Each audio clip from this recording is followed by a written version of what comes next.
Hello and welcome to the Gadfly Group. My name is Patrick Duff and I am your host. Today we're going to be getting into a little bit more of the debacle in Delran, and the reason why I'm going to do this today, let me just say, listen, people or a person actually made a hit piece video about me and used their children in it. You know, listen, there's legitimate corruption going on, or I should say illegitimate. There's corruption going on in the town. I've identified it. I've proved there's corruption. And you make a hit piece video about me, the person that exposed the corruption? That literally just kept pushing through when people were just ragging on me, and that's what you got? Listen, I'm done posting. I'm done communicating back and forth. You're only going to get my side through this type of medium because some people are pissing me off, and I don't like getting pissed off. So I just blocked them. And Carly has blocked me because I see she made a response. Maybe the response you should say is sorry for putting me on your fan page. That would be a good start. The mayor still has me up on his page, the non-resident, saying I did things I did not do, which were, he said I claimed there was coercion and bribery regarding a variance that was outstanding that one of the donors made, which I never did, and it's still on his page.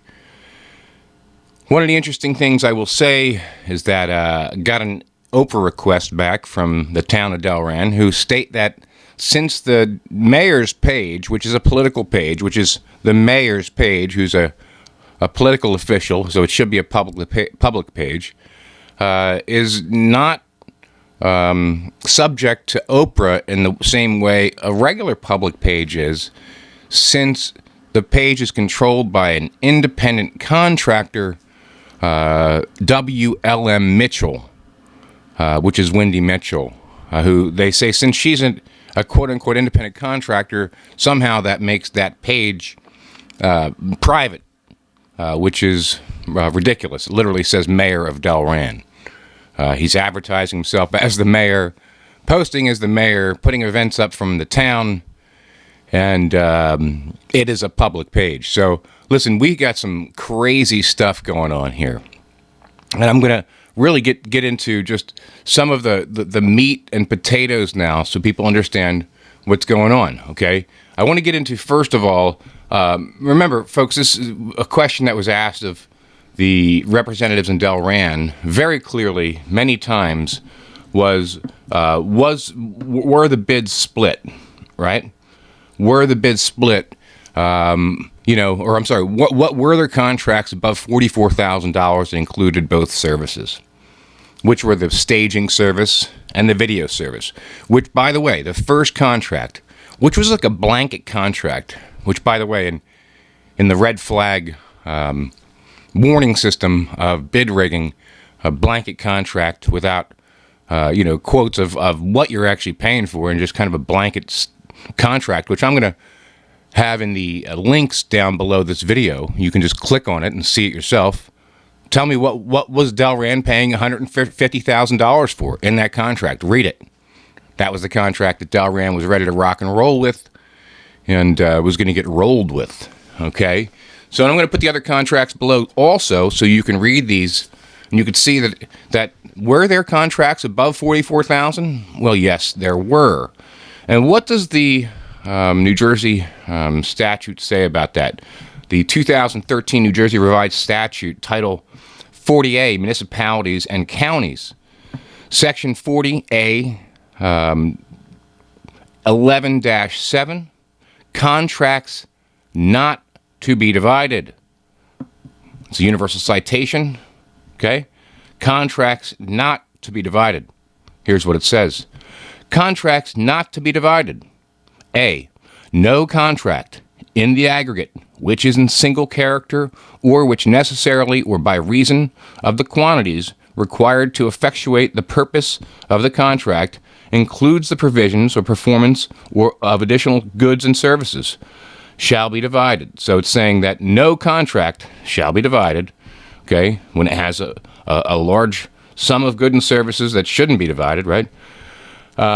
So as to bring it or any part thereof under the bid threshold for the purpose of dispensing with the requirement of advertising, of public advertising and bidding thereof, or therefore. So that there, right there, states that contracts that can be in whole should not be made part, which this is obvious if you listen to the last video, or if you look at some of the links down below, that there was 4 contracts that were offered. And we're going to get into something a little later that's going to prove that I know the emails for Colin Rafferty showed that Colin literally requested the Starlight to split their quotes up at the behest, he says, basically the direction of the solicitor of Delran, and that not only did he request they split the quotes, he admitted that they were having a problem with the bidding threshold when the bids were at $61,500 at that point coming from Starlight. So Section B of the same statute reads, in contracting for the provision or performance of any goods or services included or incidental to the provision or performance of any work which is in single, in character, or inclusive of the provisions or performance of additional goods or services, all of the goods or services requisite for the completion of such contract shall be included in one contract. Meaning if there's a stage and video screens that can be offered in one contract, which we know they can because they already were, that they shouldn't be split up. This is what New Jersey statutes say. Okay, New Jersey statutes also are clear what they say about not just the contract law, but about lying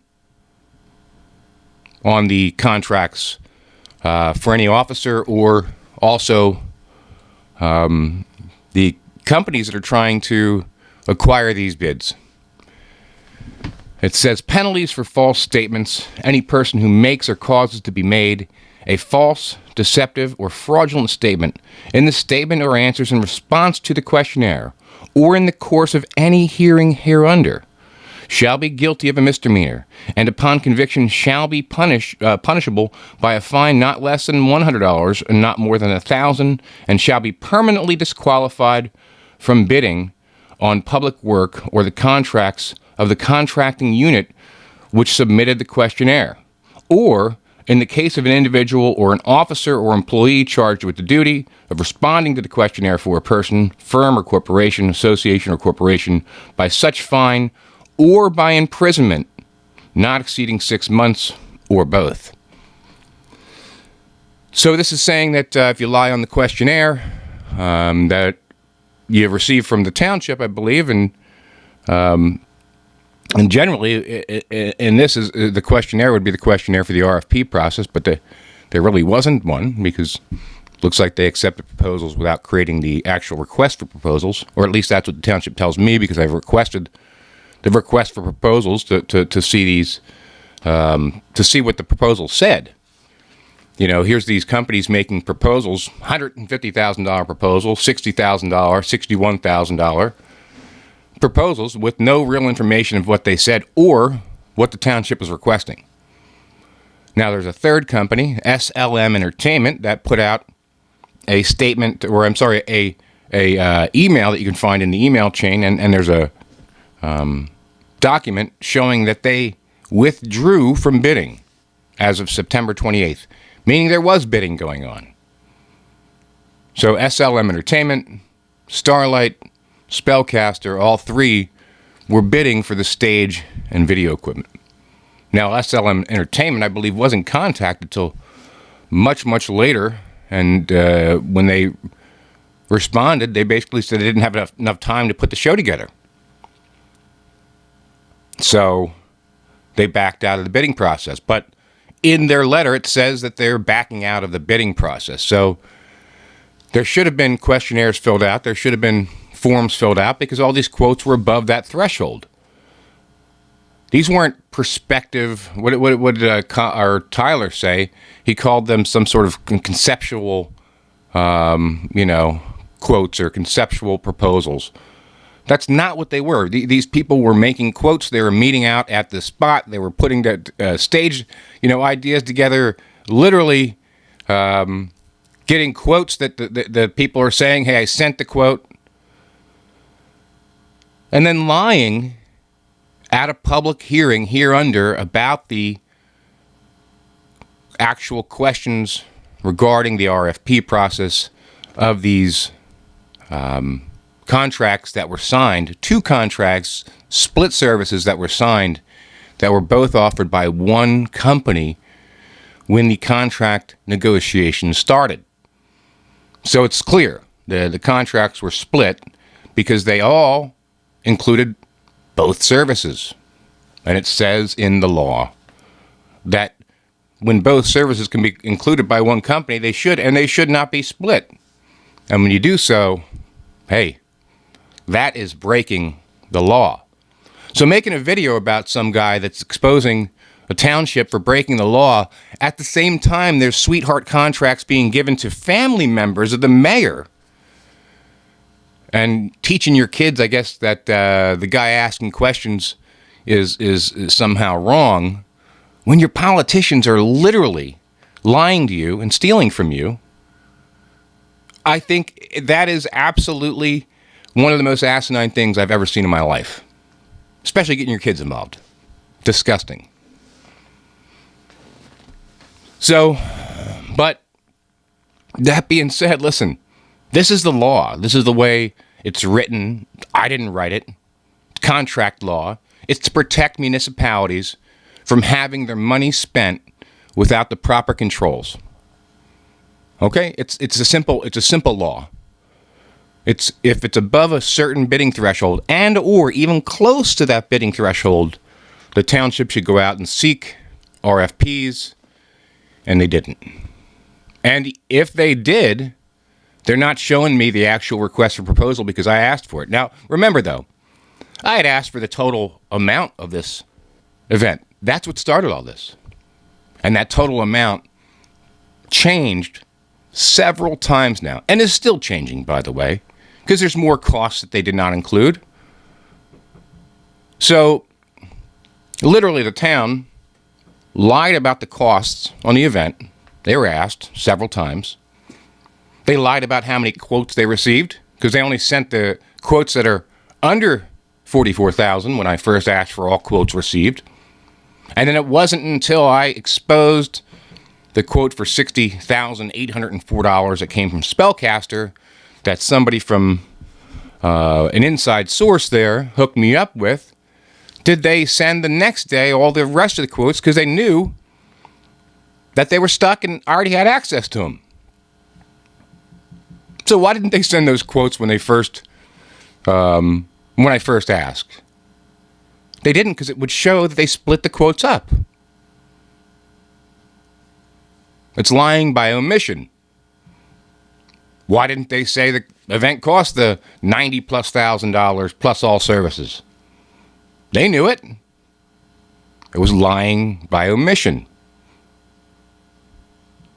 Why did the township not admit at the meeting that they received these quotes and or proposals from these companies for all services included when asked at least 9 times by me and several times by other speakers? Now, these questions are not questions that should be asked of me. These questions are serious questions about township government and corruption in the town. Now, look, Johnny Doherty, who basically just ran Philadelphia for the last 30 years, just got convicted on federal corruption charges. People didn't even think that would ever happen. Philadelphia thought that guy was the Teflon Don. The city was being fleeced. All these union contracts forced on people. Sweetheart deals. Intimidating people. Does that sound familiar? Putting me up on Facebook? That's not something that a mayor does. That's something like a mafia boss does. Come on. You don't do that. You're a public representative who would ask questions. You shouldn't lie. I mean, Tyler, you were asked several times if you received that contract. You knew you did. You called it something different than it was. You can call it whatever you want. The emails show that there was quotes received that included all services. Now, as to some of the new stuff I got coming. As I said, they don't want to release the emails of the mayor and the council until 12/3, December 3rd, but they released Colin's emails, which were very incriminating to Colin. Remember, Colin in it actually says that there was an issue with the bidding threshold, then comes back and says that the solicitor says that they have to split the, or has to be two quotes. The company then comes back and offers them a quote from a video company, even though they had already offered video services themselves. And by the way, on the Starlight contract, at the bottom of the contract, it says that video services will be billed separately. So the video services were actually included on the Starlight contract, but they were just being billed separately at the request of Colin. And those emails prove that. Now, what happens from here? I don't know. Now, this is clear proof of laws being broken. I don't want to get involved with going back and forth with anybody anymore. Not going to do it. So I'll put out these videos. I'll have people post it for me. I'll put out some articles. But when I get new information, I'll let you know.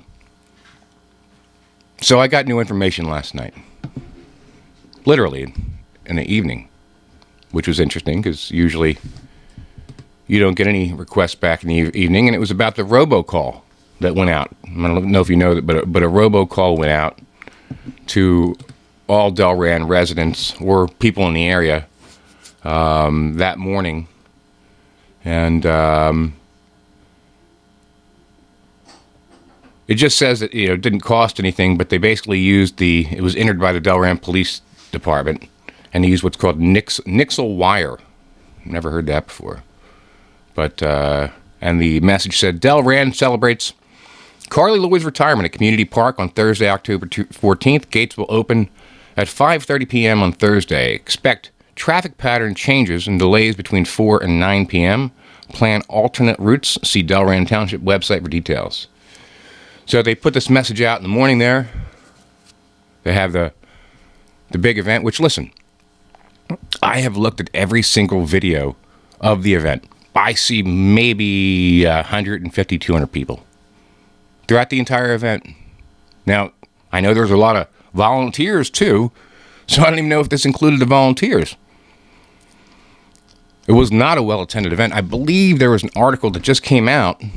Somebody probably could find it. I was told that the mayor had said in the article that 4,000 people showed up. Well, that's completely untrue. You can see all the videos. You can watch them.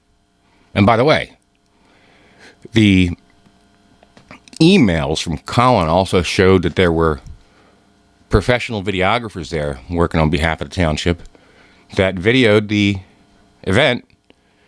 And they have massive amounts of video of the event that I have Oprah'd, that I will get and I will play for everyone. And we could see how many people showed up.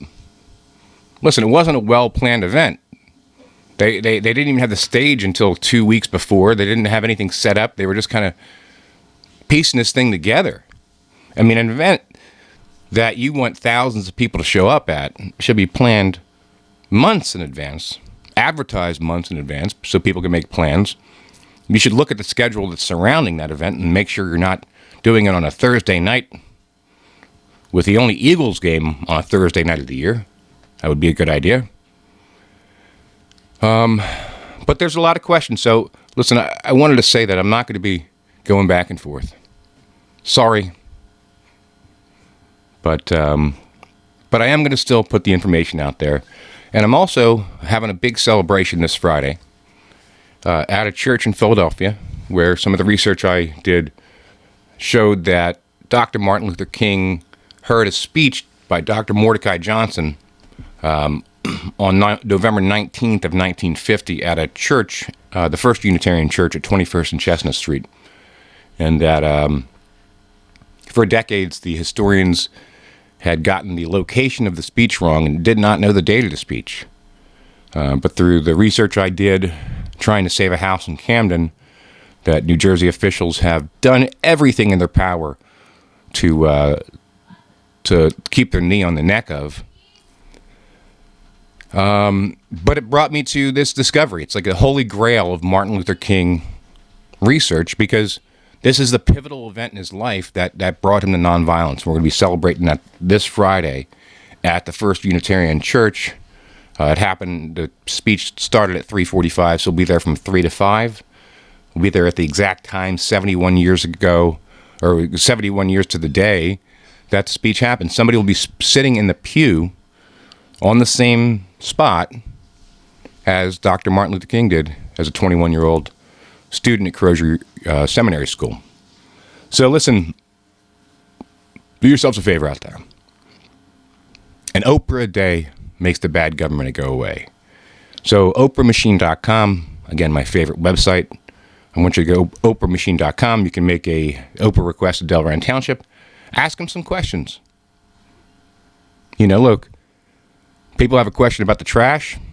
Ask them for all the trash contracts. So ask them for the RFP process. See if there was a request for proposal. Maybe there wasn't. Maybe they didn't follow the same rules there. And who knows, maybe there was some sort of sweetheart deal that a new gadfly on the wall can find. So until next time, I'm Patrick Duff. I'm your host. And look out, because that might be a gadfly on your wall.